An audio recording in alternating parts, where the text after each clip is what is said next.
새벽 5시 말자는 어김없이 눈을 떴다. 72년을 살아오면서 몸에 밴 습관이었다. 창문을 열어 환기를 시키고 마당을 쓸고 아침 준비를 하는 것. 그런 그녀의 일상에는 언제나 옆집 순례의 존재가 있었다. 말자야, 오늘도 일찍 일어났네? 담장 너머로 들려오는 순례의 목소리. 71세인 순례는 말자보다 1살 어렸지만 둘 사이에는 나이 차이 따위는 의미가 없었다. 1980년대 초 각자 결혼하고 이 동네에 터를 잡은 이후로 40년 넘게 담장 하나를 사이에 두고 살아온 두 여자. 그들에게는 혈육보다 진한 정이 흘렀다. 어머, 순례야. 너도 일찍 일어났구나. 오늘 뭐 특별한 일 있어? 아니야, 그냥 잠이 안 와서. 순례의 목소리에는 평소와 다른 무언가가 섞여 있었다. 말자는 그것을 놓치지 않았다. 40년을 함께한 사이라면 상대방의 목소리만 들어도 기분을 알 수 있는 법이었다. 혹시 어디 아픈 데라도 있어? 얼굴이 좀 창백해 보이는데. 괜찮아, 괜찮아. 그냥 나이 들어서 그런가 봐. 하지만 순례는 괜찮지 않았다. 며칠 전부터 가슴이 답답하고 숨이 제대로 쉬어지지 않았다. 병원에서 창우를 마주했을 때 말자는 복잡한 감정에 휩싸였다. 75세의 남자는 며칠 사이에 많이 늙어 보였다. 하지만 말자의 마음에 동정은 없었다. 말자야. 창우가 힘없는 목소리로 불렀다. 할 말만 해. 말자는 차가웠다. 미안해. 정말. 정말 미안해. 40년 동안 너를. 미안하다고 해서 40년이 돌아와? 내 인생이 돌아와? 창우는 고개를 숙였다. 변명하려는 게 아니야. 그냥 한 번만 사과하고 싶었어. 그 사과 받지 않을 거야. 당신은 내 인생을 망쳤어. 우리 아이들 인생도. 아이들만은 내가 정말 사랑했어. 사랑? 그런 게 사랑이야? 아이들 교육비 용돈도 제대로 못 주면서. 창우는 더 이상 대답할 수 없었다. 이제 끝이야. 다신 연락하지 마. 법정에서 보자. 말자는 더 이상 머무르지 않고 병원을 나왔다. 그것이 창우와의 마지막 만남이었다. 몇 주 후 말자는 새 아파트로 이사를 마쳤다. 40평년간 살던 큰 집에서 작은 원룸으로 옮겼지만 마음은 오히려 홀가분했다. 엄마, 여기 어때요? 아이들이 이사 정리를 도우러 왔다. 좋아. 정말 좋아. 이제 진짜 내 집 같아. 말자는 웃고 있었다. 오랜만에 진짜 웃음이었다. 새 집에서의 생활은 달랐다. 아무도 속이지 않고 아무에게도 속지 않는 살. 비록 혼자였지만 진실한 삶이었다. 소송은 6개월 후에 결론이 났다. 법원은 말자의 손을 들어주었다.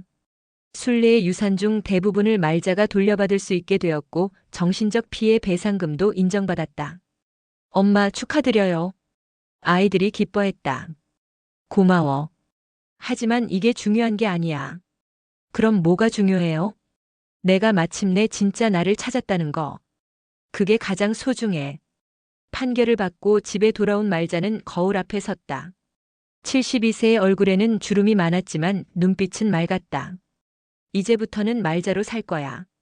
누구의 아내도 누구의 그림자도 아닌. 그날 밤 말자는 새로운 계획을 세웠다.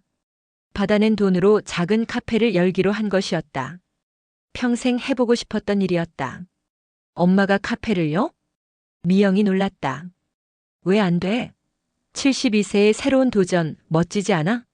멋져요. 정말 멋져요. 아이들은 말자의 새로운 도전을 응원했다.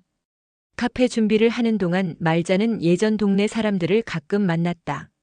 그들의 시선은 이제 다르게 느껴졌다. 동정이 아니라 존경의 시선이었다. 말자 씨 정말 대단해요. 그 나이에 새로운 일을 시작하다니. 용기가 있어야 할 수 있는 일이죠. 사람들의 반응이 따뜻했다. 카페 개업 준비 중에 뜻밖의 손님이 찾아왔다. 순례의 조카딸이었다. 이모, 죄송해요. 순례 고모에 대해서. 됐어. 이제 다 지난 일이야. 하지만 원망하지 않아. 그 일이 있었기에 진짜 내가 될 수 있었거든. 말자는 정말로 원망하지 않고 있었다. 오히려 감사하기까지 했다.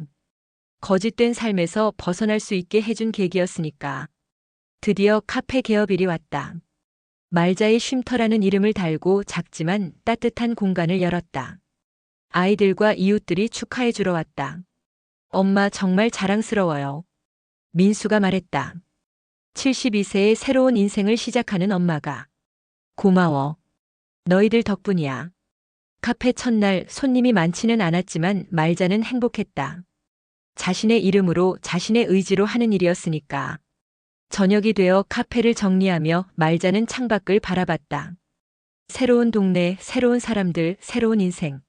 모든 것이 새로웠다. 평생 속아왔지만 마지막은 내가 선택한 길이야. 말자는 혼잣말을 했다. 그때 카페 문이 열리며 한 할머니가 들어왔다. 아직 문 열어요? 네, 들어오세요. 저도 혼자 사는데 이런 따뜻한 곳이 있어서 좋네요. 자주 오세요. 혼자 사는 분들 환영해요. 두 할머니는 차를 마시며 이야기를 나눴다. 서로의 이야기, 서로의 아픔, 서로의 희망에 대해. 사실 저도 남편한테 배신당한 적이 있어요. 할머니가 조심스럽게 말했다. 그래요? 힘드셨겠네요. 네, 하지만 혼자 살아보니까 이것도 나쁘지 않더라고요. 자유롭고. 맞아요. 진짜 자유로워요. 말자는 공감했다. 그날 밤 혼자 집에 돌아온 말자는 일기를 썼다. 40년 만에 다시 시작한 일기였다. 오늘 카페 첫날. 많은 손님이 온 건 아니지만 정말 행복했다. 내 이름으로 하는 일이라는 게 이렇게 뿌듯한 줄 몰랐다. 72살의 새로운 인생을 시작한다는 게 쉽지는 않지만 후회하지 않는다. 오히려 감사하다. 순례와 창고가 나를 배신했기에 나는 진짜 나를 찾을 수 있었다. 40년을 늦게 찾았지만 그래도 찾은 게 다행이다. 이제부터는 말자로 살 것이다. 누구의 아내도 누구의 그림자도 아닌 온전한 나 자신으로. 일기를 마치고 잠자리에 들면서 말자는 평안했다. 처음으로 진짜 평안한 잠을 잘 수 있을 것 같았다. 창밖으로 별이 보였다. 예전에는 보이지 않던 별들이. 아니, 보려고 하지 않았던 별들이. 이제 시작이야. 말자는 중얼거리며 눈을 감았다. 한 달 후 카페는 동네의 명소가 되어 있었다. 혼자 사는 할머니들, 할아버지들이 자주 찾는 따뜻한 공간으로. 말자 씨 덕분에 우리 동네가 활기를 찾았어요. 단골 손님이 말했다. 고마워요. 저도 보람을 느끼고 있어요. 어느 날 저녁 카페 정리를 마치고 집에 가려는데 미영이 전화를 걸어왔다. 엄마 아버지가. 뭐? 돌아가셨어요. 병원에서. 말자는 잠시 말이 없었다. 장례는 최소한으로만 할 예정이에요. 엄마는 어떻게 하실래요? 나는 가지 않을 거야. 엄마. 40년 전에 이미 끝난 관계야. 더 이상 상관없어. 미영은 더 이상 말하지 않았다. 엄마의 결정을 이해했다. 창호의 장례는 조용히 치러졌다. 말자는 참석하지 않았다.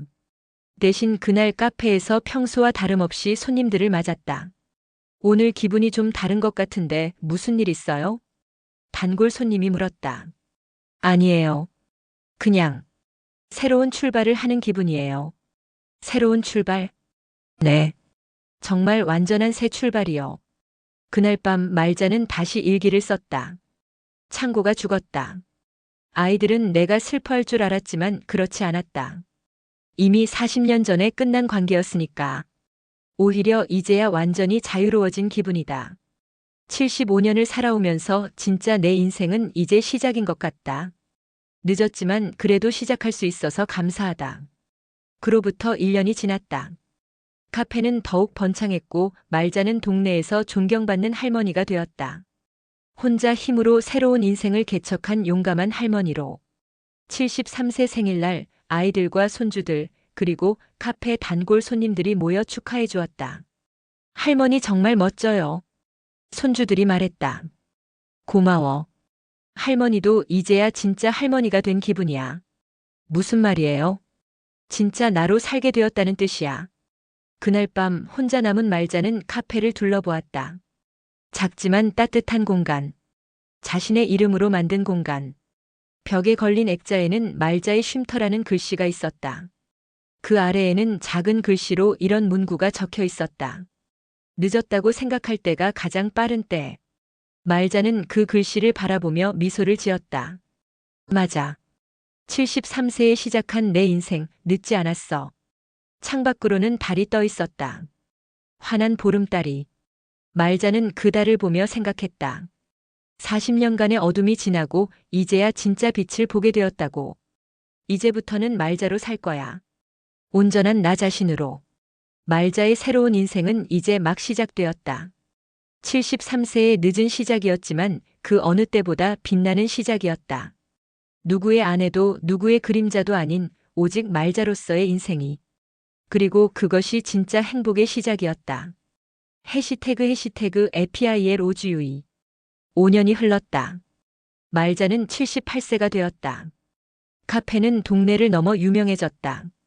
혼자 사는 할머니가 73세에 시작한 카페라는 이야기가 입소문을 타면서 많은 사람들이 찾아오게 되었다.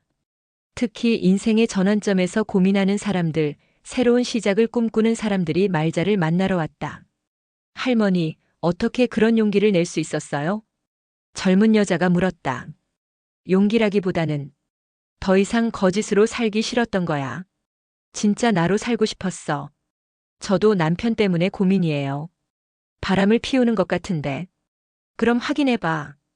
그리고 결정해. 용서할 건지 떠날 건지. 쉽지 않아요. 쉽지 않지. 하지만 불가능하지도 않아. 나도 했으니까. 말자의 조언은 단순했지만 강력했다. 살아온 경험에서 우러나온 진실한 말들이었다. 어느 날 저녁 카페를 정리하던 말자는 오래된 손님 한 분이 찾아온 것을 보았다. 순례의 조카딸이었다. 이모 안녕하세요. 어머 오랜만이네. 어떻게 지냈어? 잘 지냈어요. 오늘은 감사 인사를 드리러 왔어요. 감사 인사? 이모 덕분에 많은 걸 깨달았어요.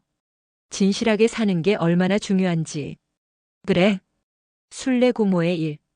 처음에는 이모가 너무 심하게 말씀하신다고 생각했어요.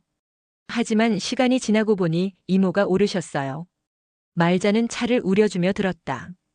저도 남편과 문제가 있었거든요. 그런데 이모를 보고 용기를 얻었어요. 문제를 직면하고 해결하는 용기를. 잘했어. 문제는 피한다고 해결되는 게 아니니까.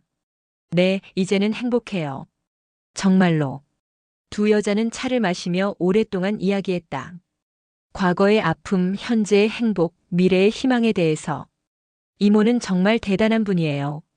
존경해요. 고마워. 하지만 나는 그냥 살고 싶은 대로 산 것뿐이야. 그날 밤 말자는 또다시 일기를 썼다. 78세가 되었다. 5년 전만 해도 이런 삶을 상상할 수 없었다. 내 이름으로 사는 삶, 내 의지로 하는 일, 내가 선택한 인간관계들. 가끔 생각한다. 만약 순례가 그 편지를 남기지 않았다면 어땠을까? 아마 죽을 때까지 거짓 속에서 살았을 것이다. 그렇게 생각하니 순례에게 감사하기까지 하다. 40년의 거짓이 있었기에 진짜 5년을 얻을 수 있었다. 그리고 앞으로 몇 년이 더 남아있든 그 시간들은 모두 진실할 것이다. 일기를 마치고 말자는 카페를 한 번 더 둘러보았다. 벽에는 손님들이 남긴 메모들이 붙어 있었다.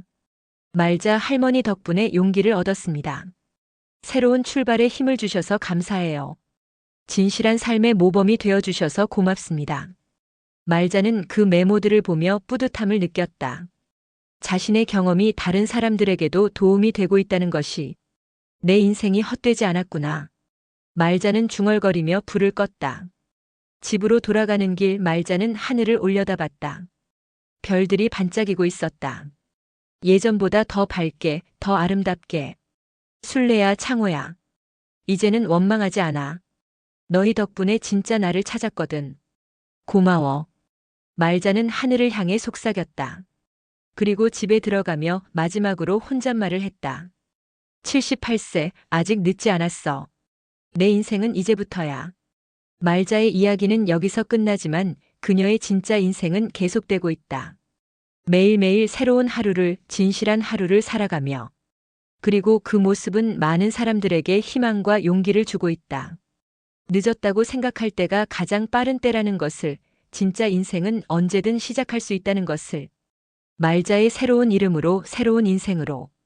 마이너스 끝 마이너스 가봐야 한다고 생각하면서도 왠지 망설여졌다. 혹시 뭔가 나쁜 소식을 듣게 될까봐 두려웠다. 오전 10시 두 여자는 어김없이 말잔의 거실에서 차를 마시고 있었다. 이것도 그들만의 오래된 전통이었다. 월요일과 목요일은 말잔에, 화요일과 금요일은 술래네, 수요일은 함께 시장에 가고 주말에는 각자의 가족과 시간을 보내는 것. 말자야, 나 너한테 부탁할 게 하나 있어. 술래가 조심스럽게 입을 열었다. 손에는 작은 봉투 하나를 들고 있었다. 뭔데? 우리 사이에 무슨 부탁이 있다고 그래? 이게 좀 이상하게 들릴 수도 있는데 혹시 내가 먼저 죽으면 이 편지를 읽어줘. 말자는 웃음을 터뜨렸다. 어머, 이 사람아. 갑자기 무슨 소리야? 죽는다는 소리는 왜 해? 그냥. 만약의 경우에 말이야. 사람 일이 어떻게 될지 모르잖아. 나이도 70이 넘었으니 언젠가는 갈 길을 가야 하는 거고. 정말 이상한 소리 하지 마. 우리 둘 다 건강하게 80까지는 살 거야. 100살까지도. 하지만 술래는 진지했다. 그녀의 표정에서 농담기는 전혀 찾아볼 수 없었다. 말자도 분위기가 심상치 않다는 것을 느꼈다. 술래야, 혹시 어디 아픈 데 있어? 진짜로? 아니야, 그냥 갑자기 이런 생각이 드는 거야.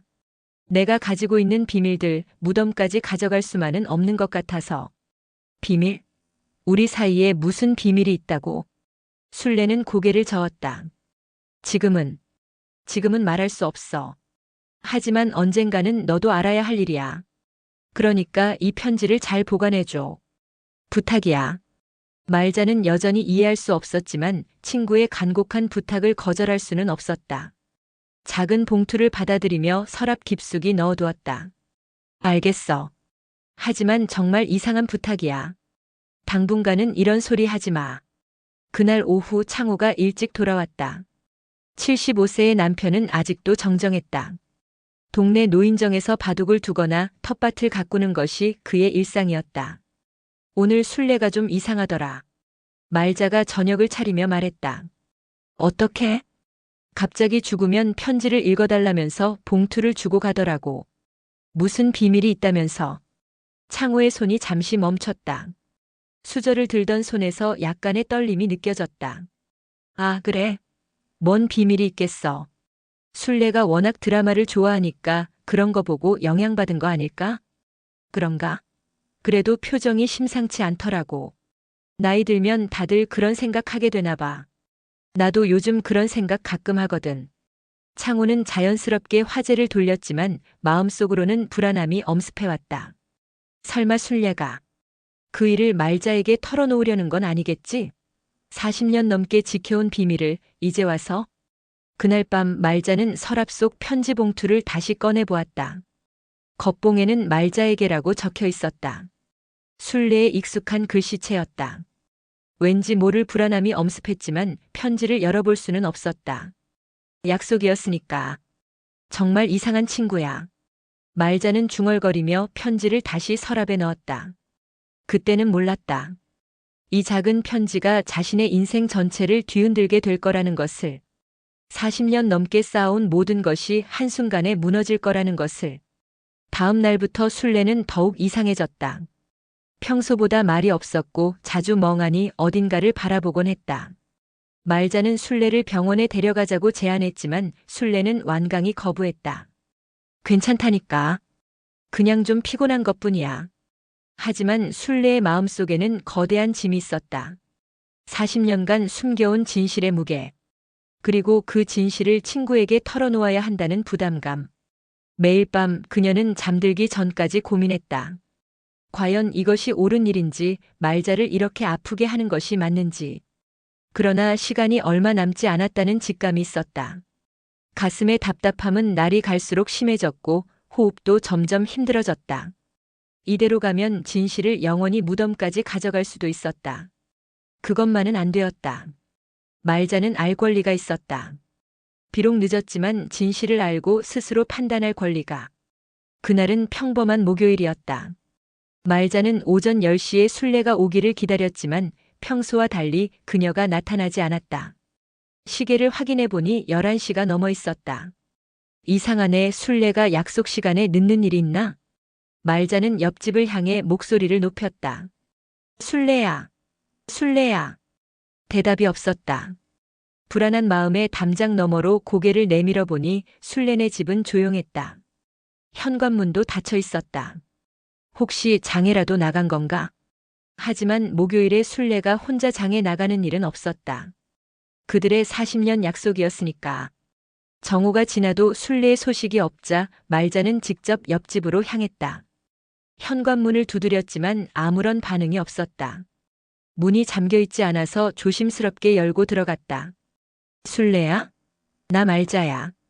어디 있어? 거실은 텅 비어 있었다. 부엌으로 침실로 발걸음을 옮겼다. 그리고 안방에서 그녀를 발견했다. 순례는 침대에 쓰러져 있었다.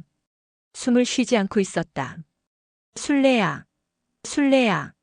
말자는 순례를 흔들어 봤지만 이미 차갑게 식어 있었다. 급하게 119에 신고했지만 응급구조사들이 확인한 결과 순례는 몇 시간 전에 이미 세상을 떠난 상태였다. 심장마비로 보입니다. 고통 없이 평안하게 가신 것 같아요. 말자는 무너져 내렸다. 40년 넘게 함께한 친구가 어제까지 차를 마시며 이야기하던 그 사람이 영영 돌아오지 않을 곳으로 가버렸다. 순례의 장례는 이틀 뒤에 치러졌다. 동네 사람들이 모두 모여 그녀를 배웅했다. 창호도 남편으로서 장례 준비를 도왔다. 하지만 그의 표정에는 슬픔과 함께 미묘한 안도감이 섞여 있었다. 이제 그 비밀은 영원히 땅속에 묻힐 거야. 장례를 마치고 집으로 돌아온 말자는 문득 서랍 속의 편지가 생각났다. 순례가 마지막으로 맡긴 부탁. 혹시 내가 먼저 죽으면 이 편지를 읽어달라. 이제 그 시간이 온 것이었다. 말자는 떨리는 손으로 서랍을 열어 편지 봉투를 꺼냈다. 순례의 필체로 적힌 말자에게라는 글씨가 눈에 들어왔다. 편지 봉투는 생각보다 두꺼웠다. 여러 장의 편지지가 들어있는 듯 했다. 순례야, 너는 도대체 무슨 얘기를 하고 싶었던 거야? 말자는 조심스럽게 봉투를 열었다. 안에는 편지지 3장이 들어있었다. 첫 번째 장에 적힌 첫 줄을 읽는 순간 말자의 세상이 흔들리기 시작했다. 말자야, 미안해. 정말 미안해. 평생 너를 속였어. 나 사실 내 남편의 아내였어. 너와 결혼하기 전부터. 편지가 손에서 떨어졌다. 말자는 눈을 비비며 다시 읽어보았다. 하지만 글자는 변하지 않았다. 이게 무슨 소리야? 손이 덜덜 떨렸다. 심장이 터질 것 같았다. 편지를 계속 읽어야 했지만 용기가 나지 않았다. 몇 분간의 망설임 끝에 말자는 다시 편지를 집어들었다. 1979년 나는 창호와 결혼했어. 정식으로 혼인신고까지 합법적인 부부였어. 우리는 서로를 정말 사랑했어. 하지만 창호의 부모님이 나를 며느리로 인정하지 않았어. 내가 재혼이었거든. 첫 번째 남편과 사별한 상태였지만 그들에게는 그것조차 용납되지 않았어. 결국 우리는 이혼할 수밖에 없었어. 1980년에 이혼 처리를 했지. 하지만 마음으로는 여전히 서로를 사랑했어. 그리고 바로 그 해 창호는 너와 만났어. 부모님이 정해준 사람이었지. 나는 죽을 만큼 아팠어. 사랑하는 사람이 다른 여자와 결혼하는 걸 지켜봐야 했으니까. 하지만 더 놀라운 건 창호가 나에게 제안한 거였어. 너희 옆집에 집을 구해놓았으니까 거기 살면서 우리의 관계를 이어가자는 거였어. 편지는 계속 이어졌다. 처음에는 거절하려고 했어. 하지만 창호를 떠나보낼 수 없었어. 그래서 그 제안을 받아들였어. 1981년부터 지금까지 나는 창호의 첫 번째 아내로서 이 집에 살고 있었던 거야. 말자야, 너는 정말 좋은 사람이야. 40년 넘게 지켜보면서 너만큼 착하고 순수한 사람은 본 적이 없어. 그래서 더 미안해. 너를 속이면서도 너와 진짜 친구가 된 것 같아서 더 괴로웠어. 창호는 지금까지도 나를 사랑해. 그리고 나도 그를 사랑해. 우리는 40년 동안 몰래 만나왔어. 너가 시장에 나간 사이 너가 친정에 간 사이, 너가 잠든 밤에. 우리는 계속 부부로 살았어. 이제 내가 떠나면서 너에게 진실을 말하는 이유는 너도 알 권리가 있다고 생각해서야. 40년간 속아온 건 정말 억울한 일이야. 하지만 너무 늦게 말해서 미안해. 편지는 마지막 장까지 이어졌다. 창호는 나에게 아직도 매주 생활비를 줘. 내 통장에는 그동안 모은 돈이 꽤 많이 있어. 그 돈은 원래 내 것이었어야 했는데 내 유언장에 다 적어놨어. 창호와 상의해서 정당하게 처리해줘. 말자야, 정말 미안해. 그리고 고마웠어. 40년 동안 진짜 친구가 되어줘서. 나는 죽어서도 너에게 미안할 거야. 마지막으로 창호를 너무 미워하지는 마. 그 사람도 사랑 때문에 어쩔 수 없었던 거야. 물론 옳은 일은 아니었지만 평생 고마웠어, 말자야. 마이너스 순례가. 편지를 다 읽고 나자 말자는 오랫동안 멍하니 앉아 있었다. 머릿속이 하얗게 비워진 것 같았다. 40년 넘게 쌓아온 모든 것이 한순간에 무너져 내렸다. 친구라고 믿었던 순례, 남편이라고 믿었던 창호. 그들이 40년간 자신을 속여왔다는 것을, 자신은 한 번도 진짜 아내가 아니었다는 것을. 말자는 편지를 움켜쥐고 흐느껴 울기 시작했다. 배신감, 분노, 절망이 한꺼번에 밀려왔다. 이게 말이 돼? 40년을 속였다고. 편지를 읽고 난 후 며칠 동안 말자는 제대로 된 식사도 잠도 이루지 못했다. 창호는 아내의 상태를 걱정했지만 순례의 죽음 때문이라고만 생각했다. 여보, 너무 상심하지 마. 순례도 하늘에서 속상해할 거야. 창호의 위로가 말자에게는 더욱 잔인하게 들렸다.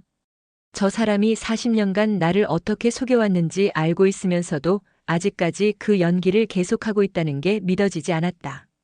정말 이 사람이 내가 알던 그 사람이 맞나? 말자는 창호를 새로운 눈으로 바라보기 시작했다. 40년 넘게 함께 산 남편이었지만 이제는 완전히 낯선 사람처럼 느껴졌다. 그의 모든 말과 행동이 거짓으로 보였다. 순례의 편지가 사실인지 확인해보고 싶었다. 아직도 믿기지 않았다. 혹시 순례가 치매에 걸려서 헛소리를 쓴 건 아닐까? 아니면 어떤 착각이나 망상 때문에. 하지만 편지의 내용은 너무 구체적이었다.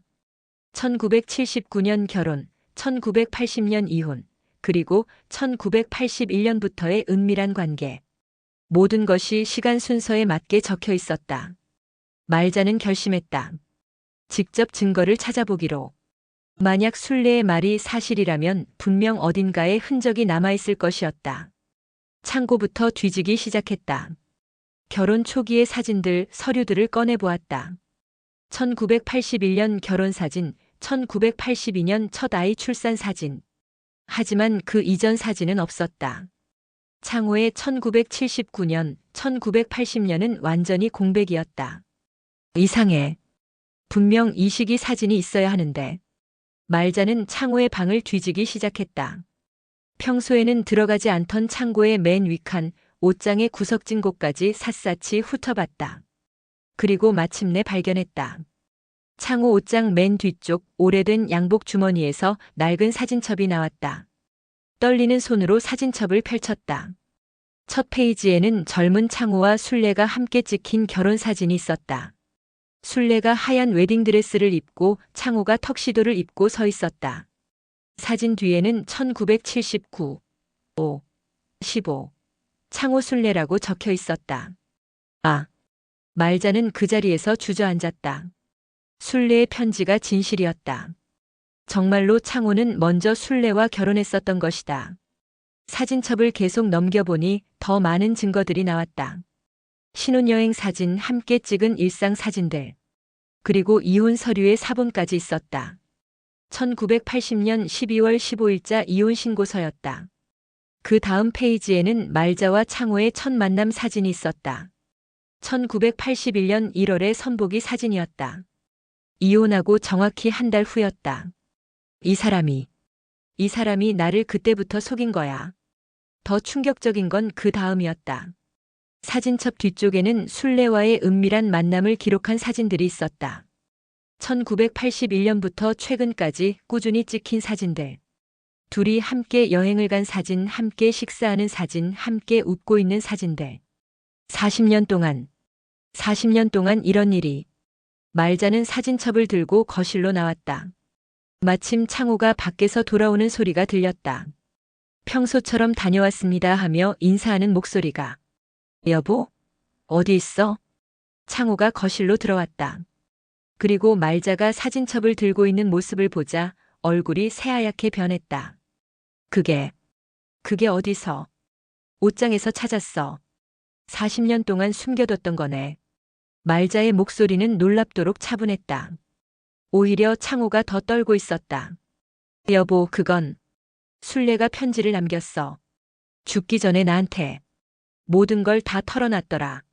창호는 그제야 무릎이 꺾였다. 40년 동안 지켜온 비밀이 드러나는 순간이었다. 여보, 1979년에 순례와 결혼했다가 1980년에 이혼하고 1981년에 나와 결혼했지? 그리고 지금까지 순례와 바람을 피웠고. 창호는 고개를 숙이고 대답하지 못했다. 40년 동안 나를 속였어. 나는 한 번도 진짜 부인이 아니었던 거네.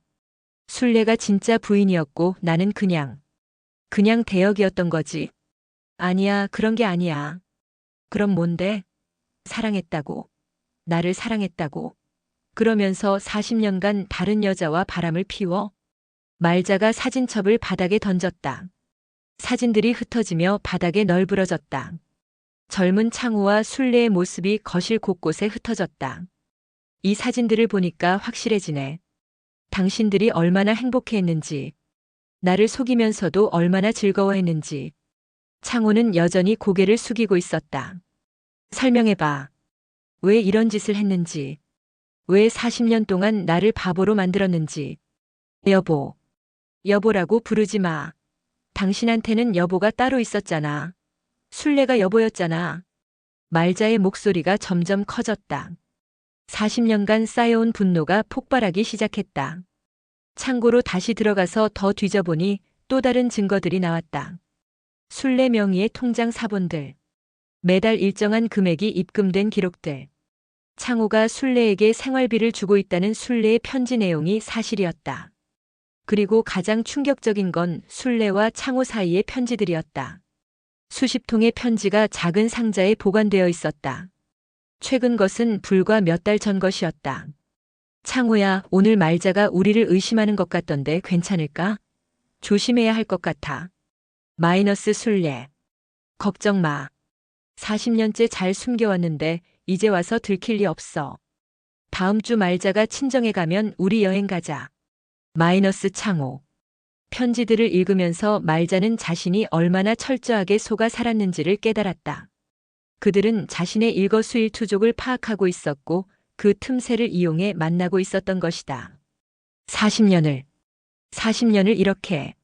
말자는 모든 증거들을 거실 테이블 위에 늘어놓았다. 사진들, 편지들, 통장 사본들.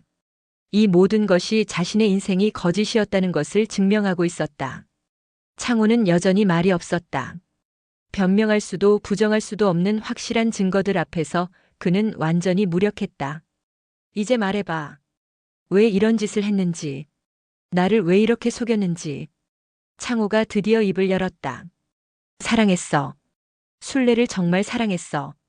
그 말이 말자의 가슴을 더욱 아프게 찔렀다. 그럼 나는 뭐였어? 당신한테는 아무것도 아니었던 거야? 그런 게 아니야. 너도. 거짓말하지 마. 이 모든 증거를 보고도 그런 소리를 해? 말자는 순례가 남긴 유언장을 떠올렸다. 편지에서 언급했던 그 유언장. 그 안에는 더 많은 진실이 숨겨져 있을 것 같았다. 순례 유언장 어디 있어? 모르겠어. 거짓말. 당신이 알 거잖아. 창호는 결국 순례네 집에서 유언장을 가져왔다. 그 안에는 말자가 상상했던 것보다 더 충격적인 내용이 적혀 있었다. 순례가 창호에게 남긴 재산은 단순한 돈이 아니었다. 40년간 모은 적금, 부동산, 그리고 보험금까지. 그 총액은 말자가 상상했던 것보다 훨씬 많았다. 더 중요한 건 그 돈의 출처였다. 창고 안에서 발견한 통장 기록을 보니 창호는 매달 말자에게 주는 생활비의 절반을 순례에게도 주고 있었던 것이다. 이 돈이 내 돈이었던 거네. 말자의 목소리가 떨렸다. 40년 동안 내가 써야 할 돈의 절반을 순례에게 주고 있었던 거야. 그래서 우리가 항상 빠듯하게 살았던 거고. 이제 모든 퍼즐이 맞춰졌다. 왜 다른 집에 비해 생활이 넉넉하지 못했는지, 왜 창호가 용돈을 제대로 주지 않았는지. 그는 두 집 살림을 하고 있었던 것이다. 그날 밤 말자는 잠들 수 없었다. 40년의 결혼 생활이 모두 거짓이었다는 충격보다도 자신이 얼마나 바보같이 살아왔는지가 더 화가 났다. 순례는 모든 것을 알고 있었다. 창호의 사랑을, 자신의 위치를. 반면 말자만 혼자서 아무것도 모르고 살아왔던 것이다. 친구라고 생각했는데 40년 넘게 나를 불쌍히 여기면서 지켜봤던 거네. 새벽이 되어서야 말자는 결심했다. 더 이상 이런 거짓된 삶을 살 수는 없다고. 진실을 밝히고 정당한 몫을 찾아야 한다고. 하지만 무엇부터 시작해야 할지 막막했다. 40년간 쌓인 거짓을 어떻게 정리해야 할지, 어디서부터 진실을 찾아야 할지. 먼저 아이들에게 말해야 했다.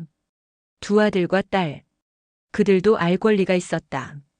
자신들의 아버지가 어떤 사람인지, 자신들의 가정이 어떻게 시작되었는지, 그리고 법적인 문제도 해결해야 했다.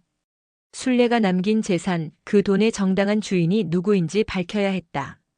무엇보다 중요한 건 자신의 마음을 추스르는 일이었다.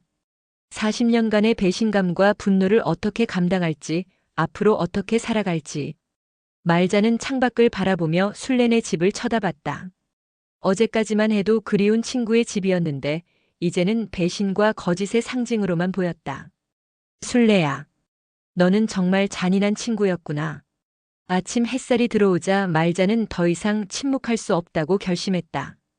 창호는 평소처럼 아무 일 없다는 듯 아침 식사 준비를 하고 있었다. 설명해. 처음부터 끝까지 다.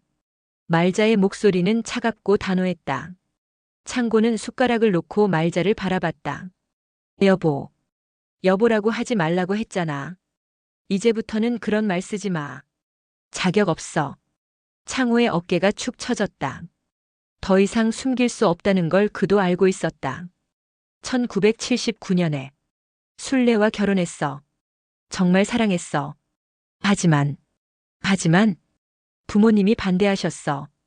순례가 재혼이라는 이유로. 첫 번째 남편과 사별했는데도 불구하고 그게 마음에 안 드신다고 하셨어. 창호는 천천히 이야기를 시작했다. 매일 집에 찾아와서 이혼하라고 난리였어. 가문의 체면이 어쩌고 저쩌고. 결국 1980년에 이혼할 수밖에 없었어. 그래서 부모님이 바로 너를 소개해 주셨어. 집안도 좋고 초혼이고 모든 조건이 맞는다고 하셨지. 말자는 그때를 떠올렸다. 1981년 선보기. 창호는 그때도 지금처럼 점잖고 성실해 보였다. 결혼 상대로는 나쁘지 않다고 생각했던 기억이 났다. 근데 순례와는 어떻게 된 거야? 이혼했지만 마음은 그대로였어. 어떻게 있겠어? 진짜 사랑했는데. 그래서 옆집에 살게 한 거야? 창호가 고개를 끄덕였다. 결혼 준비하면서 순례에게 말했어.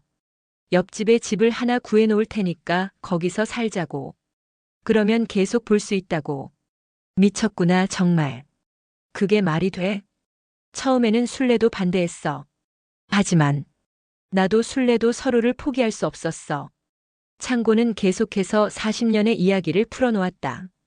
말자와 결혼한 후에도 순례와의 관계는 계속되었다는 것. 겉으로는 이웃으로 지내면서 실제로는 은밀한 관계를 유지했다는 것. 너희들이 그렇게 친하게 지내는 걸 보면서 어떤 기분이었어? 나한테는 연기를 하고 순례한테는 진심을 주고. 미안해. 미안하다고. 40년을 속이고 미안하다고. 말자의 목소리가 높아졌다. 아이들은? 우리 아이들은 어쩌고? 얘들도 다 거짓 속에서 자란 거야? 그제야 창호가 더 이상 대답할 수 없다는 표정을 지었다. 아이들 이야기가 나오자 그도 양심의 가책을 느끼는 것 같았다. 순례와 사이에 아이는 없어? 없어. 순례가 순례가 첫 결혼해서 아이를 못 가지는 몸이 되었거든. 그래서 나를 이용한 거야? 아이를 낳아줄 여자가 필요해서? 창호는 대답하지 못했다. 하지만 그 침묵이 답이었다. 정말, 정말 최악이구나. 말자는 그 자리에서 일어났다. 더 이상 창고와 같은 공간에 있기가 싫었다. 여보, 어디가? 여보라고 하지 말라고. 말자는 집을 나섰다. 갈 곳은 없었지만 그냥 창고와 떨어져 있고 싶었다.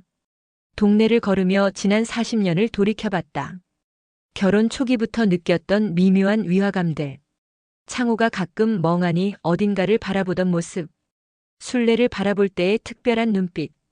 그리고 순례가 자신에게 보였던 묘한 친절과 연민. 그때부터 알아차렸어야 했는데. 하지만 그때는 몰랐다. 아니, 모르고 싶었던 건지도 모르겠다. 행복한 가정이라고 믿고 싶었으니까. 집으로 돌아와 보니 창호는 거실에 앉아 고개를 숙이고 있었다. 생활비는 어떻게 했어? 순례한테 주는 돈은 어디서 났어? 내 월급에서. 반은 너한테, 반은 순례한테. 그래서 우리가 항상 빠듯했던 거구나. 다른 집보다 형편이 어려웠던 이유가 그거였어. 창호는 고개만 끄덕였다. 아이들 교육비, 병원비, 온갖 생활비. 그것도 다 쪼개서 쓴 거야? 미안해. 미안하다고 해결돼? 우리 아이들이 얼마나 많은 걸 포기했는데. 학원비 없어서 용돈 없어서 얼마나 힘들어했는데. 말자는 아이들 어릴 때를 떠올렸다. 다른 집 아이들은 다 하는 피아노 학원, 태권도 학원을 못 보냈던 기억. 수학여행비가 부담되어 고민했던 기억. 그 모든 것들이 순례 때문이었다. 그럼 순례는 그 돈으로 뭐 했어? 그냥 혼자 사는 생활비로. 거짓말. 유언장 봤어. 그 여자가 얼마나 많은 돈을 모았는지. 말자는 순례의 유언장을 다시 꺼내 들었다. 적금이 몇 개야? 부동산도 있고 보험도 여러 개. 이게 다 어디서 나온 돈이야? 그건 내가 못 쓴 돈들이잖아. 내가 아끼고 아껴서 우리 아이들이 포기하고 포기해서 모은 돈들. 창호는 아무 말도 할 수 없었다. 정말 잔인하다. 순례도 당신도. 어떻게 40년 동안 이런 짓을 할 수 있어? 그때 전화벨이 울렸다. 큰아들 민수였다. 엄마, 순례 이모 유언장 어떻게 됐어요? 아버지가 뭔가 유산을 받는다고 하던데. 민수야. 말자는 잠시 말을 잇지 못했다. 아이들에게 어떻게 이런 이야기를 해야 할까? 엄마, 괜찮으세요? 민수야, 집에 와. 너랑 은수, 미영이도 다 불러. 가족회의 해야 할 일이 있어. 무슨 일인데요? 심각한가 봐요? 와서 얘기하자. 전화를 끊고 나서 말자는 창호를 바라봤다. 아이들한테 다 말할 거야. 당신이 어떤 아버지였는지, 우리 가정이 어떻게 시작되었는지. 여보, 그러지 마. 아이들한테는. 당신이 결정할 일이 아니야. 아이들도 알 권리가 있어. 창호의 얼굴이 새하얗게 변했다. 제발. 아이들만은. 40년 동안 속이고 살면서 이제 와서 아이들 걱정해? 진작에 생각했어야지. 말자는 결심이 서 있었다. 더 이상의 거짓은 없다. 모든 진실을 밝히고 정당한 것을 찾겠다. 비록 40년이 늦었지만 이제라도 진짜 인생을 시작하고 싶었다. 그 순간 말자는 깨달았다. 자신이 지금까지 살아온 인생이 완전히 가짜였다는 것을. 하지만 이제부터는 다르다. 이제부터는 진실로 살겠다는 것을. 창호는 여전히 고개를 숙이고 앉아 있었다. 40년간 숨겨온 비밀이 드러난 이상 그에게는 더 이상 선택의 여지가 없었다. 저녁 무렵 세 자녀가 모두 집에 모였다. 큰아들 민수 45, 둘째 은수 43, 막내딸 미영 40. 이들은 부모가 갑자기 가족회의를 소집한 이유를 궁금해했다. 엄마, 아버지, 무슨 일이세요? 표정이 너무 심각하신데. 미영이 먼저 물었다. 말자는 테이블 위에 순례의 편지, 사진첩, 유언장을 모두 올려놓았다. 아이들은 그 물건들을 보고 고개를 갸웃했다. 이게 뭐예요? 순례 이모가 죽기 전에 남긴 편지야. 그리고 너희 아버지가 40년 동안 숨겨온 비밀들이지. 말자의 목소리는 떨리고 있었다. 아이들에게 이런 이야기를 해야 한다는 것이 얼마나 힘든 일인지 몰랐다. 엄마, 무슨 말씀이세요? 민수가 불안한 표정으로 물었다.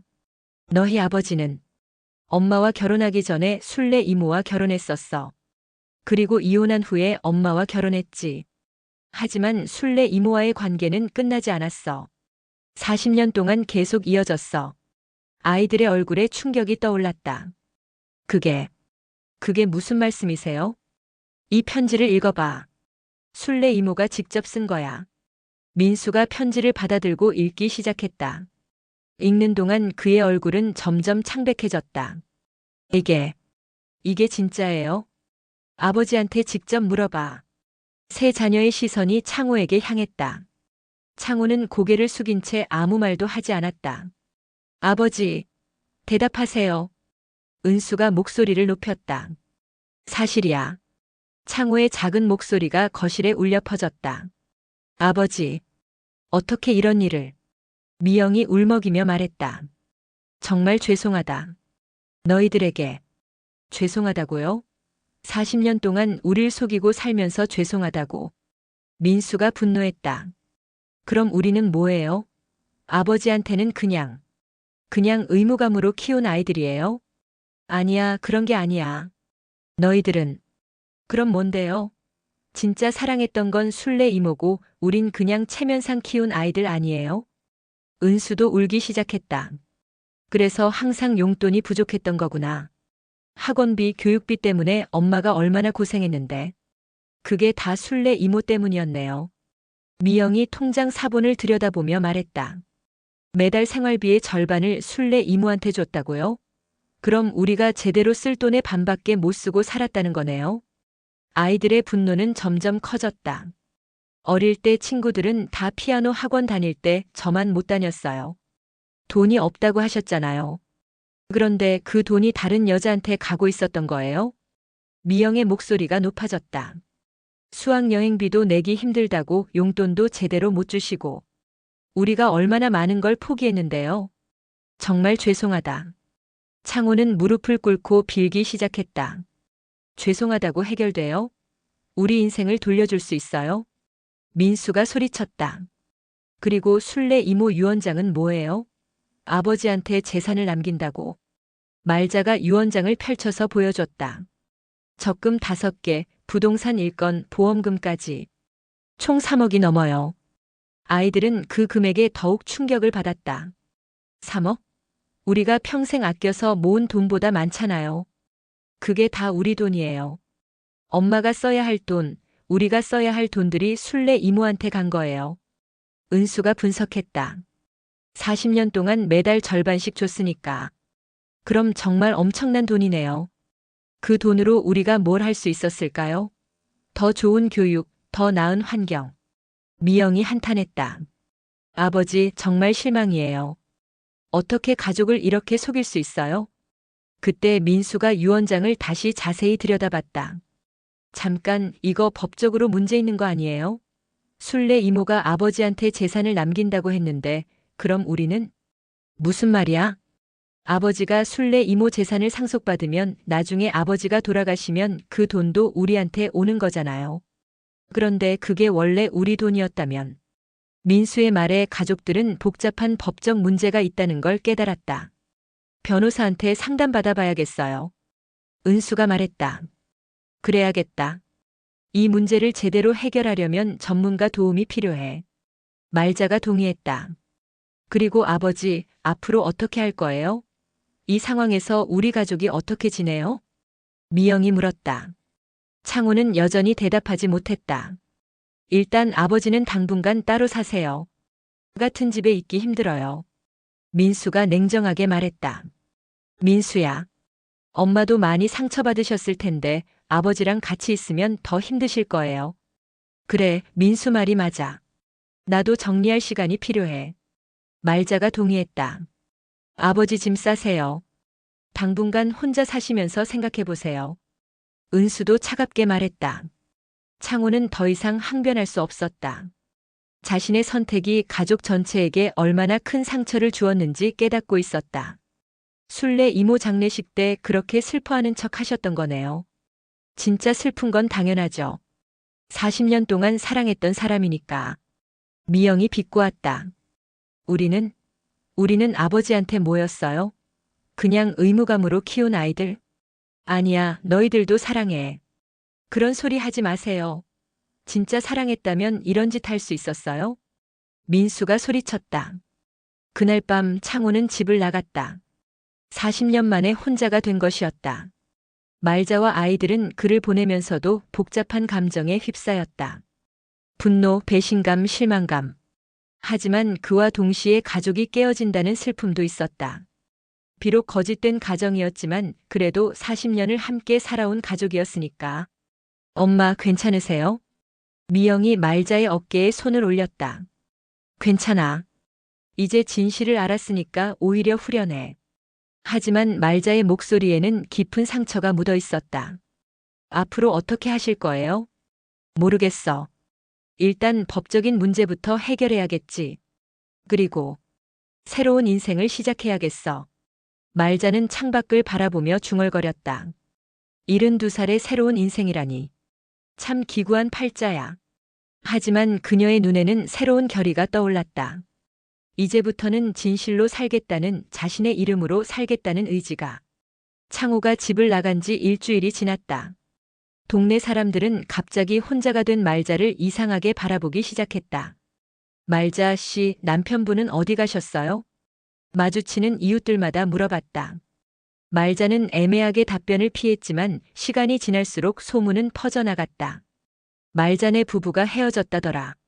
술래 죽고 나서 갑자기 왜 그럴까? 뭔가 이상한 일이 있었나 보네. 동네 슈퍼에서 장을 보던 말자는 뒤에서 속삭이는 소리를 들었다. 말자 씨, 요즘 왜 혼자 다니세요? 남편분이랑 무슨 일 있었어요? 슈퍼 사장이 호기심 어린 눈으로 물어봤다. 그냥 잠시 떨어져 있는 거예요. 아, 그래요? 술래 씨 돌아가시고 많이 상심하셨나 보네요. 술래 이야기가 나오자 말자의 가슴이 먹먹해졌다. 모든 사람들이 술래를 좋은 이웃으로 기억하고 있었다. 하지만 진실을 아는 것은 말자뿐이었다. 집에 돌아오는 길에 마을 회관 앞을 지나다가 할머니들이 모여 이야기하는 소리를 들었다. 말자네 집안이 요상해졌더라고. 창호 씨가 집을 나갔다니까? 술래가 죽고 나서? 뭔가 있나 보네. 그렇게 오래된 이웃 사이인데. 말자는 발걸음을 빨리 했다. 이런 시선과 소문들이 점점 견디기 힘들어졌다.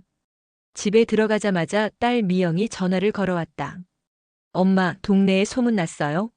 아까 미용실에서 우리 집 이야기하는 사람들 봤는데. 그래, 조금씩 퍼지고 있어. 어쩔 수 없지. 엄마 괜찮으세요? 너무 스트레스 받지 마세요. 괜찮아. 이 정도는 견딜 수 있어. 하지만 말자의 마음은 괜찮지 않았다. 40년 넘게 살아온 동네에서 이런 시선을 받는다는 게 생각보다 힘들었다. 며칠 후 상황은 더욱 악화되었다. 창호가 술래네 집을 자주 드나드는 모습이 목격되면서 더 이상한 소문들이 돌기 시작했다. 창호 씨가 술래네 집에서 뭐하고 있대? 혹시 술래랑 무슨 일 있었던 거 아냐? 그래서 말자 씨랑 헤어진 거야? 마을 이장 부인이 말자를 찾아왔다.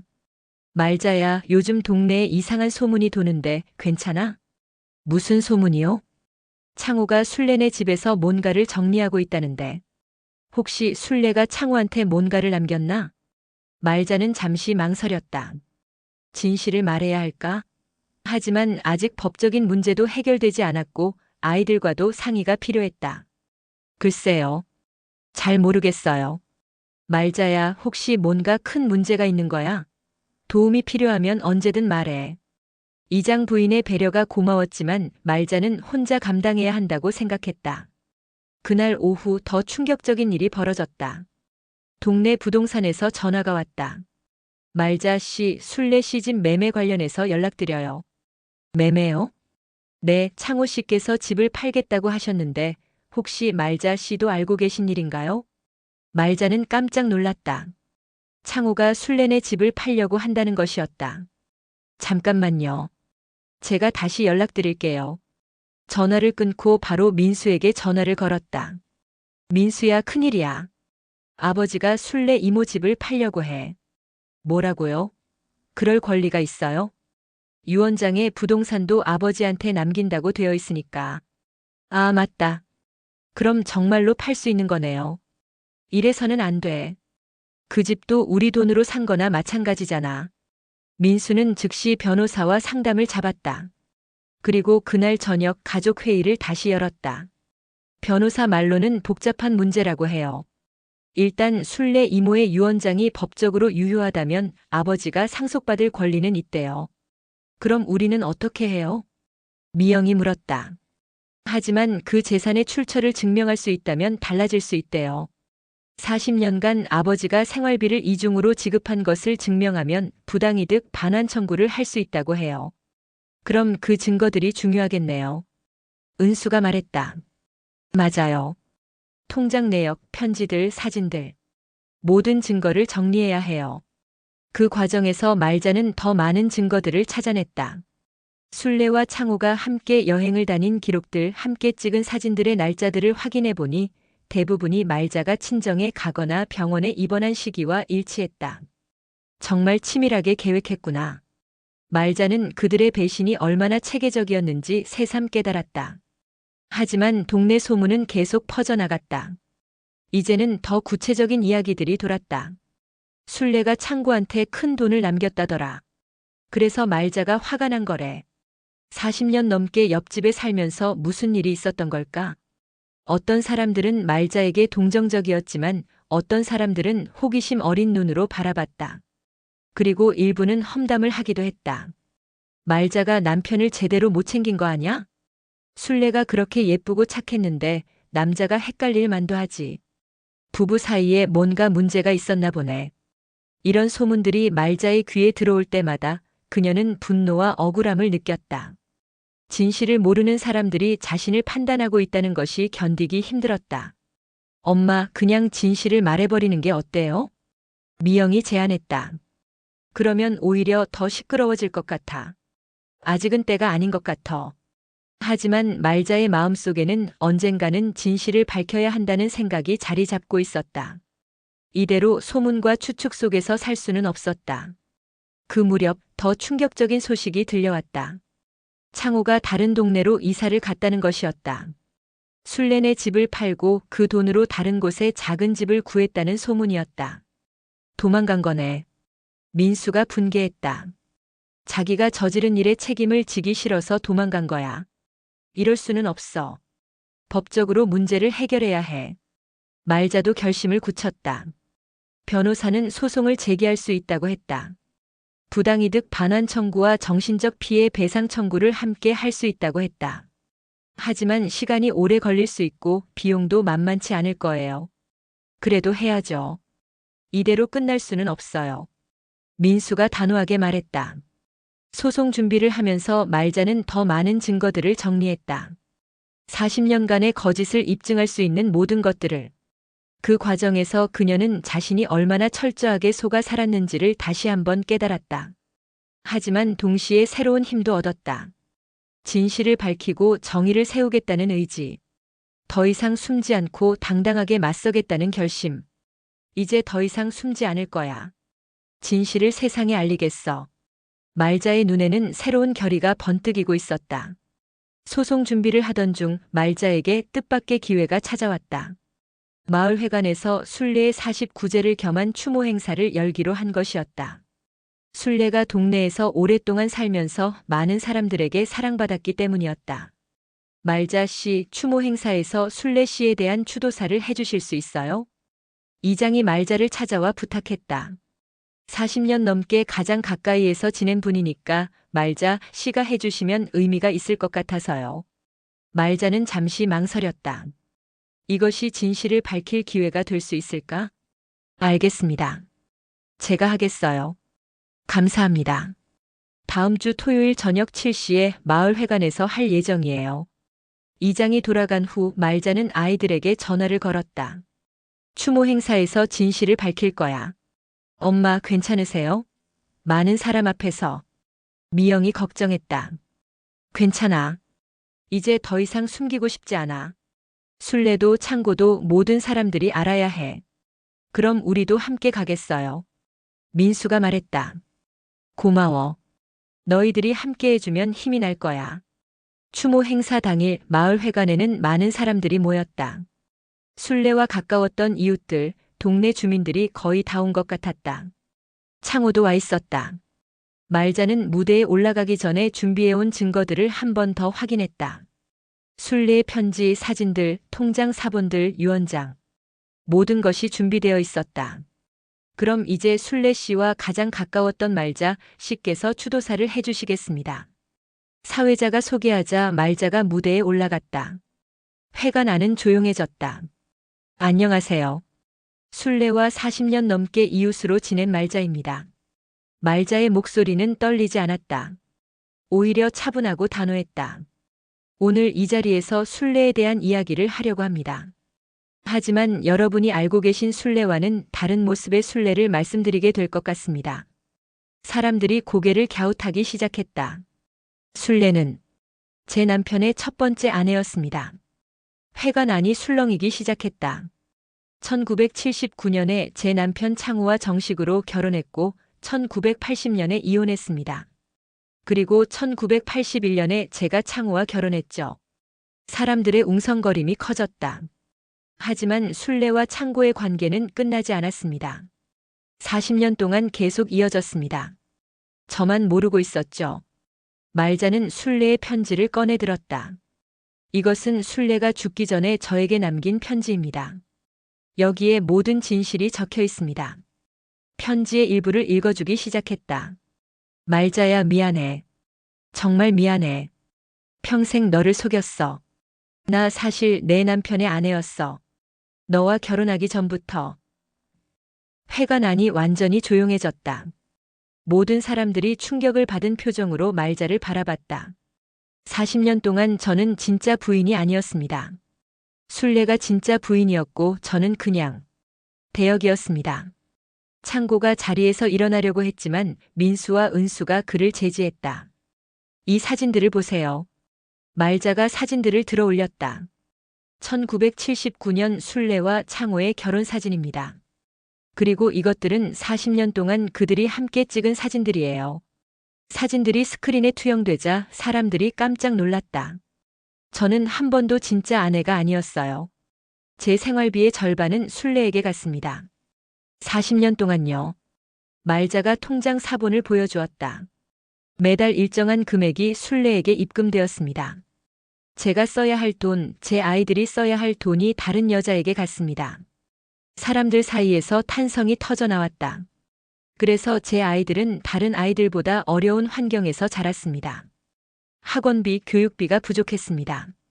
왜냐하면 그 돈이 순례에게 가고 있었거든요. 미영이 울기 시작했다. 순례는 죽기 전에 유언장을 남겼습니다. 자신의 모든 재산을 창호에게 남긴다고. 그 재산이 3억이 넘습니다. 사람들이 웅성거렸다. 그 돈은 원래 제 돈이었습니다. 제 가족의 돈이었습니다. 하지만 40년 동안 순례에게 갔고 이제 다시 창호에게 돌아갑니다. 창호가 일어서서 무언가 말하려고 했지만 말자가 손을 들어 제지했다. 아직 끝나지 않았습니다. 저는 40년 동안 순례를 진짜 친구라고 생각했습니다. 하지만 그녀는 저를 속이고 있었습니다. 제 남편을 빼앗고 제 돈을 가져가면서도 저에게는 친구인 척했습니다. 말자의 목소리에 분노가 섞이기 시작했다. 여러분은 순례를 착한 사람으로 기억하실 겁니다. 하지만 진실은 달랐습니다. 그녀는 40년 동안 제 인생을 망쳤습니다. 회관 안의 분위기가 완전히 바뀌었다. 사람들은 충격과 분노, 동정이 뒤섞인 표정으로 말자를 바라봤다. 이제 저는 법정에서 이 문제를 해결하려고 합니다.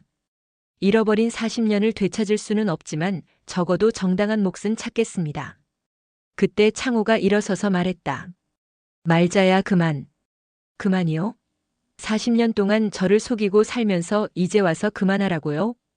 미안하다. 정말 미안하다. 미안하다고 해결되는 일이 아니에요. 당신은 제 인생을 망쳤어요. 제 아이들의 인생도 망쳤고요. 사람들 사이에서 야유가 터져 나왔다. 창고 씨, 어떻게 그런 일을 할 수 있어요? 40년을 속이고 살다니. 말자 씨가 얼마나 힘들었겠어요. 창호는 더 이상 견디지 못하고 회관을 나가려고 했다. 하지만 민수가 그를 붙잡았다. 아버지, 끝까지 들어보세요. 엄마가 40년 동안 얼마나 고생했는지. 이것이 순례의 진짜 모습입니다. 말자가 마지막 말을 했다. 착한 이웃, 좋은 친구가 아니라 다른 사람의 남편과 40년 동안 불륜을 저지른 여자. 다른 사람의 돈으로 부유하게 살면서도 양심의 가책을 느끼지 않은 여자. 회관 안이 완전히 조용해졌다. 저는 이제 더 이상 숨지 않겠습니다. 진실을 말하고 정당한 것을 요구하겠습니다. 비록 늦었지만 이제라도 제대로 된 인생을 살고 싶습니다. 말자가 무대에서 내려오자 회관 안은 아수라장이 되었다. 사람들이 웅성거리며 이야기를 나누기 시작했다. 어떤 사람들은 말자에게 위로와 지지를 보냈다. 말자 씨, 정말 고생 많으셨어요. 어떻게 40년을 참고 살았어요? 당연히 법정에서 해결해야죠. 하지만 일부 사람들은 여전히 의심스러워했다. 진짜 그런 일이 있었을까? 너무 극단적으로 말하는 거 아니야? 부부 사이 일을 이렇게 공개하는 게 맞나? 순례의 친척들도 와 있었는데 그들은 분개했다. 순례 이모를 이렇게 매도할 수는 없어요. 증거가 있다고 해도 죽은 사람을 이렇게. 하지만 민수가 나서서 말했다. 증거는 충분합니다. 편지, 사진, 통장 내역. 모든 것이 있어요. 법정에서 증명할 겁니다. 그날 밤 마을 전체가 이 이야기로 시끄러웠다. 어떤 사람들은 말자를 지지했고 어떤 사람들은 여전히 의심했다. 하지만 분명한 것은 이제 더 이상 순례를 착한 이웃으로만 기억하는 사람은 없다는 것이었다. 말자는 집에 돌아와서 홀가분함을 느꼈다. 40년 동안 숨겨온 진실을 드디어 세상에 말했다. 이제 더 이상 거짓 속에서 살지 않아도 되었다. 엄마, 정말 용기 있으셨어요. 미영이 말자를 안아주었다. 이제 시작이야. 진짜 인생을 살기 위한. 말자의 눈에는 새로운 희망이 떠올랐다. 비록 늦었지만 이제부터는 자신의 이름으로, 자신의 의지로 살아갈 수 있었다. 추모 행사에서의 폭로 이후 마을의 분위기는 완전히 바뀌었다. 말자에 대한 시선도 달라졌다. 동정과 지지를 보내는 사람들이 많아졌고 창호를 비난하는 목소리도 높아졌다. 하지만 말자에게는 더 중요한 일이 남아 있었다. 법적인 문제를 해결하는 것이었다. 변호사와 함께 준비한 소송은 두 가지였다. 첫째, 순례가 창호에게 남긴 유산에 대한 부당이득 반환 청구. 둘째, 40년간의 정신적 피해에 대한 배상 청구였다. 증거는 충분합니다. 하지만 시간이 걸릴 수 있어요. 변호사가 설명했다. 괜찮아요. 40년을 기다렸는데 몇 년 더 기다릴 수 있어요. 말자는 담담했다. 법원에 소장을 제출한 날 말자는 새로운 결심을 했다. 소송의 결과와 관계없이 이제부터는 완전히 새로운 인생을 시작하겠다는 것이었다. 먼저 집을 정리했다. 40년간 살아온 집이었지만 이제는 거짓된 추억들로 가득 찬 공간일 뿐이었다. 창호와 관련된 물건들, 순례와 함께 찍은 사진들, 모든 것을 정리했다. 엄마, 정말 이사하실 거예요? 미영이 물었다. 응. 이 집에는 너무 많은 거짓된 기억들이 있어. 새로운 곳에서 새로 시작하고 싶어. 아이들은 말자의 결정을 지지했다. 좋은 생각이에요. 엄마도 새로운 환경에서 행복하게 사세요. 민수가 말했다. 집을 팔고 작은 아파트로 이사를 준비하던 중 뜻밖의 소식이 들려왔다. 창호가 병원에 입원했다는 것이었다. 스트레스성 위궤양이래요. 꽤 심각한 상태라고. 은수가 전화로 알려주었다. 그래서? 말자의 목소리는 차가웠다. 엄마, 그래도 한번 보러 가시는 게. 아니야. 이제 그 사람과는 아무 상관없어. 말자는 단호했다. 40년의 배신을 용서할 수는 없었다. 하지만 며칠 후 창호가 말자를 만나고 싶다는 전원을 보내왔다. 마지막으로 사과하고 싶다고 해요. 미영이 전했다. 사과? 이제 와서? 엄마 결정에 따라주세요. 하지만 한 번 정도는 만나보는 게. 말자는 고민했다. 정말로 마지막 일 수도 있었다. 40년의 분노를 직접 전할 기회이기도 했다. 알겠어. 딱 한 번만. 병원 6인실 창호는 홀로 누워 있었다. 수척해진 얼굴에는 40년 전의 그 자신감이 전혀 남아있지 않았다. 한때 마을에서 가장 잘 나간다던 남자의 초라한 말로였다. 말자가 들어서자 창호의 눈이 커졌다. 말자야. 왔구나. 할 말 있으면 빨리 해요. 말자는 의자에 앉지 않고 서 있었다. 미안해. 정말. 어떻게 변명해야 할지. 변명은 필요 없어요. 40년 동안 충분히 들었으니까. 창호는 한참 동안 천장만 바라보다가 입을 열었다. 처음엔 정말 널 사랑했어. 술래는 그냥 친구였고. 거짓말. 아니야. 진짜야. 그런데 술래가 임신하고 상황이 복잡해지면서. 그만해요. 말자의 목소리가 떨렸다. 분노가 아니라 지긋지긋함 때문이었다. 이제 와서 그런 말 해봤자 뭐해요? 40년이에요, 40년. 말자야. 아니에요. 이제 말자도 아니야. 나한테는 더 이상 그럴 자격 없어요. 창호가 손을 뻗으려 했지만 말자는 뒤로 물러났다. 마지막으로 하고 싶은 말이 있어요. 말자는 차분하게 말했다. 당신 때문에 40년을 헛살았다고 생각했는데 틀렸어요. 그 40년도 내 인생이었어요. 비참했지만 그래도 내가 살아낸 시간이었고. 말자야. 그리고 이제부터의 시간은 완전히 제 거예요. 당신과는 아무 상관없는. 말자는 돌아서서 병실을 나왔다. 뒤에서 창호의 부르는 소리가 들렸지만 돌아보지 않았다.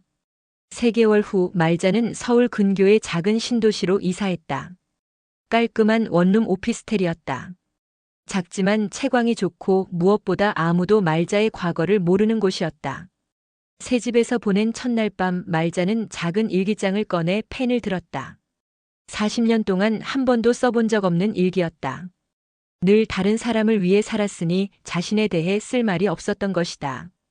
첫 페이지에 또박또박 적었다. 오늘부터 말자의 하루를 기록한다. 진짜 내 이야기를. 이상하게 자신의 이름을 직접 쓰니까 기분이 묘했다. 40년 만에 처음 느끼는 감정이었다. 다음 날부터 말자는 적극적으로 새로운 일들을 시작했다. 동네 도서관에서 자원봉사를 신청했고 문화센터의 서예 강습과 요리교실에도 등록했다. 예전에 해보고 싶었지만 시간이 없다는 핑계로, 아니 정확히는 창호가 허락하지 않아서 포기했던 일들이었다. 처음 오신 거죠? 반갑습니다. 도서관 사서가 환한 미소로 말자를 맞았다. 네, 말자라고 합니다. 잘 부탁드려요. 말자 씨, 이름이 참 예쁘네요. 정감 있고. 40년 만에 처음 듣는 칭찬이었다. 말자는 얼굴이 빨개지는 걸 느꼈다. 감사해요. 여기 아동 도서 정리하는 일부터 시작해 보실까요? 아이들하고 많이 마주치게 될 텐데 괜찮으시죠? 네, 좋아요. 아이들 좋아해요. 실제로 말자는 아이들과 함께 있을 때가 가장 편안했다. 아이들은 말자의 과거를 묻지 않았고 그저 친절한 도서관 아줌마로만 대해주었다. 문화센터에서의 생활도 새로웠다. 서예 시간에는 마음을 비우고 붓에 집중할 수 있었고 요리교실에서는 혼자 사는 재미를 배웠다. 말자 씨, 오늘 쓴 글씨 정말 좋네요. 서예 선생님이 말자의 작품을 보며 감탄했다. 말자가 쓴 글자는 새로운 시작이었다. 감사해요. 요즘 이 글자가 마음에 들어서 자꾸 쓰게 돼요. 글씨에 마음이 담겨 있어요. 뭔가 각별한 의미가 있는 글자인가 보네요. 네. 제 인생의 모토 같은 거예요. 집으로 돌아가는 길에 말자는 하늘을 올려다봤다. 구름 한 점 없이 맑은 하늘이었다. 마음도 그만큼 맑았다. 휴대폰이 울렸다. 미영이었다. 엄마 안녕하세요? 잘 지내세요? 응, 아주 잘 지내고 있어. 목소리가 정말 많이 밝아지셨어요. 전에는 목소리에 그늘이 있었는데 지금은 완전히 달라요. 그런가? 나도 그런 기분이야. 정말 다행이에요. 그런데 소송건은 어떻게 되고 있어요? 변호사 선생님이 잘 진행하고 계셔. 시간이 좀 걸리겠지만 승소 가능성이 높다고 하네. 정말 다행이에요. 그 돈으로 하고 싶은 일 있으세요? 말자는 잠시 생각했다. 작은 카페를 열어볼까 생각 중이야. 책도 같이 볼 수 있는. 와, 정말요? 엄마가 카페 사장님이라니. 상상도 못했어요. 나도 상상 못했어. 하지만 지금은 뭐든 해볼 수 있을 것 같아. 전화를 끊고 말자는 웃었다. 정말로 뭐든 할 수 있을 것 같았다. 누구의 허락도 받지 않고 누구의 눈치도 보지 않고 법정에서 최종 승소 판결이 났다. 순례의 유산 중 상당 부분과 정신적 피해에 대한 배상금까지 말자는 예상보다 큰 돈을 받게 되었다. 축하합니다, 말자 씨. 정의가 승리했네요. 변호사가 환하게 웃으며 말했다. 감사해요. 선생님 덕분이에요. 아닙니다. 말자 씨의 용기 덕분이죠. 40년을 참다가 마침내 진실을 밝히신 거잖아요. 법원을 나서며 말자는 깊이 숨을 들이쉬었다. 정말로 모든 게 끝났다는 생각이 들었다. 그 돈으로 말자는 꿈꿔왔던 카페를 열었다. 말자의 책방 카페라는 간판을 달고 조용한 주택가 1층에 자리 잡았다. 카페 한쪽 벽면은 모두 책장으로 채웠다. 손님들이 자유롭게 책을 읽을 수 있도록 했다. 개업 첫날 미영과 민수가 축하 화환을 가지고 찾아왔다. 엄마 정말 자랑스러워요. 미영이 카페를 둘러보며 감탄했다. 이런 용기 있는 엄마를 둔 게 정말 자랑스러워요. 저도 엄마처럼 당당하게 살아야겠어요. 민수도 덧붙였다. 여기 분위기 정말 좋네요. 엄마 손길이 느껴져요. 손님들도 하나둘 찾아왔다. 동네 주민들, 학생들, 직장인들. 다양한 사람들이 말자의 카페에서 책을 읽고 커피를 마시며 휴식을 취했다. 사장님, 여기 정말 편해요. 다른 카페와 뭔가 달라요. 단골 손님 중 한 명인 대학생이 말했다. 그런가요? 뭐가 달라요? 뭔지 모르겠는데. 따뜻해요. 사장님이 늘 웃고 계셔서 그런 것 같아요. 말자는 거울을 보았다.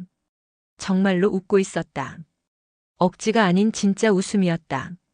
언제부터인가 웃는 게 자연스러워졌다. 저녁에 카페 문을 닫고 정리를 하던 중 한 통의 전화가 걸려왔다. 모르는 번호였다. 여보세요? 말자야. 창호의 목소리였다. 말자의 얼굴이 순간 굳어졌다. 어떻게 번호를? 미영이한테 들었어. 카페 연다고. 할 말 있으면 빨리 해요. 만나자. 제발. 아니요. 말자야, 제발. 마지막으로. 말자는 전화를 끊었다. 그리고 그 번호를 차단했다. 더 이상 과거로 돌아갈 생각은 없었다. 2년이 흘렀다. 말자의 카페는 이제 동네에서 없어서는 안 될 소중한 공간이 되었다. 학생들은 시험 기간이면 이곳에서 공부했고 동네 주민들은 일상의 쉼터로 삼았다.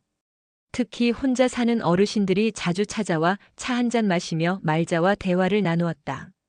말자 사장님, 혹시 결혼 생각 없으세요? 단골 할머니 중 한 분이 농담 반 진담 반으로 물었다. 저는 지금이 좋아요. 혼자서도 충분히 행복해요. 그래요?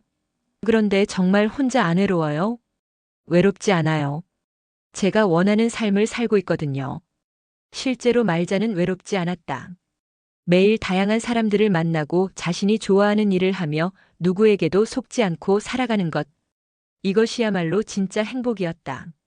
어느 따뜻한 봄날 오후 특별한 손님이 찾아왔다. 7살 손녀 소희였다. 할머니. 소희야. 어떻게 혼자 왔어? 엄마가 근처에서 일 보고 계셔서 여기서 기다리라고 했어요. 소희는 카페를 둘러보며 눈을 반짝였다. 할머니, 여기가 할머니 가게예요? 응, 할머니가 만든 가게야. 와, 대박. 할머니가 진짜 사장님이에요?